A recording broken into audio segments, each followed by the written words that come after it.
আজকের এই বাংলাদেশ যে জায়গায় এসে দাঁড়িয়েছে, আজকের বাংলাদেশের রাজনীতি আজকে যে জায়গায় এসে দাঁড়িয়েছে, আমরা মনে করি এই রাজনীতির অবস্থাকে এই পর্যায়ে নিয়ে আসার জন্য এই তিনজন ব্যক্তি দায়ী। 2014 সালের 5 জানুয়ারি যে নির্বাচন অনুষ্ঠিত হয়, সেই নির্বাচনকে বাংলাদেশ জাতীয়তাবাদী দল বিএনপি সহ অপরাপর সংগঠনগুলা ঘৃণা ভরে প্রত্যাখ্যান করেছিল। বিনা প্রতিদ্বন্দ্বিতায় 154 জনকে সংসদ সদস্য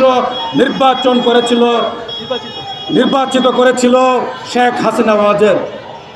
পরবর্তীতে আপনারা জানেন 2018 সালের যে নির্বাচনে ঐক্যফ্রন্টের মাধ্যমে আমরা নির্বাচনে অংশগ্রহণ করেছিলাম, সেই নির্বাচন আমরা দেখেছি দিনের ভোট রাতে হয়েছে। বাংলাদেশের ইতিহাসে সেই নির্বাচনকে নিশি রাতের নির্বাচন বলা হয়। বন্ধুরা আমার, পরবর্তীতে 2024 সালের 5 জানুয়ারি যে নির্বাচন, সেই নির্বাচন আমি দামির নির্বাচন বলে খ্যাতি পেয়েছে। বন্ধুরা আমার, আমরা আর মামুরা মিলে এই নির্বাচন অনুষ্ঠিত করেছিল শেখ হাসিনা ওয়াজেদ। বন্ধুরা আমার, আজকে শেখ হাসিনা পালিয়ে গেছে, 7 মাসের বেশি সময় হয়েছে।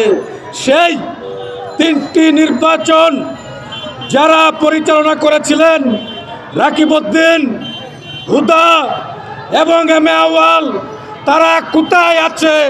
এই সরকারের কাছে আমরা জবাব চাই এবং বাংলাদেশের রাজনীতিকে নষ্ট করে দেওয়ার, বাংলাদেশের নির্বাচন পদ্ধতিকে ধূলিসাৎ করে দেওয়ার, লুটপাট করে দেওয়ার যে প্রচলন তারা তৈরি করেছিল, তার শাস্তি আমরা দেখতে চাই। সেই দাবি রেখে বক্তব্য শেষ করছি। বাংলাদেশ জিন্দাবাদ।